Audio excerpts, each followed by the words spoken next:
What does the DHS shutdown actually mean on the ground for border security, for TSA, election security operations that Kristi Noem is touting in Phoenix today? Well, thanks for having me on to have this conversation. And I actually agree with my colleague that members of Congress should not be on vacation. They need to be working for us. Look, no one is arguing that laws should not be enforced. The question is how and at what cost.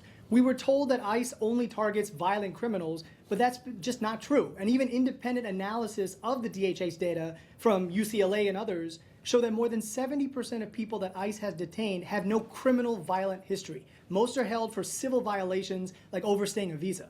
But instead of focusing on community policing that builds that trust, we have, for example, Pam Bondi asking for voter data in order to de-escalate. And that's why Democrats are pushing hard against funding ICE. We need accountability, and that's not what we have right now. You know, Whitley. Senator Fetterman pushing back on the Democrats and their stance. What does this mean for American safety, and what kind of risk does this put us in? Well, Americans want public safety, and that's not what we have right now. Instead of reforming ICE and demanding accountability for constitutional violations, Republicans who run the government right now are doubling down on unchecked funding. That's not leadership, it's a refusal to face reality. Public safety and civil liberties are not mutually exclusive.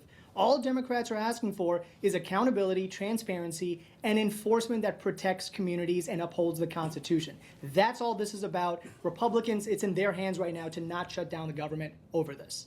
In terms of what else the Democrats want, I mean, what's your perspective? Well, going back to the funding, we want accountability and not to continue funding an agency that violates our Constitution. Look, ICE's actions in Minnesota has exposed what too many communities across this country have already experienced: aggressive enforcement that escalated tensions and resulted in the deaths of U.S. citizens. Ending this operation, I think, is a clear indication that militarized enforcement does not work and, in fact, makes us less safe. And so what we need instead moving forward is to focus on the real drivers of crime, which is poverty. Unfortunately, the president has rejected higher wages, tried to repeal the ACA subsidies, and imposed tariffs that have raised the cost of goods. That does not make sense, and that's why we need reform. Well,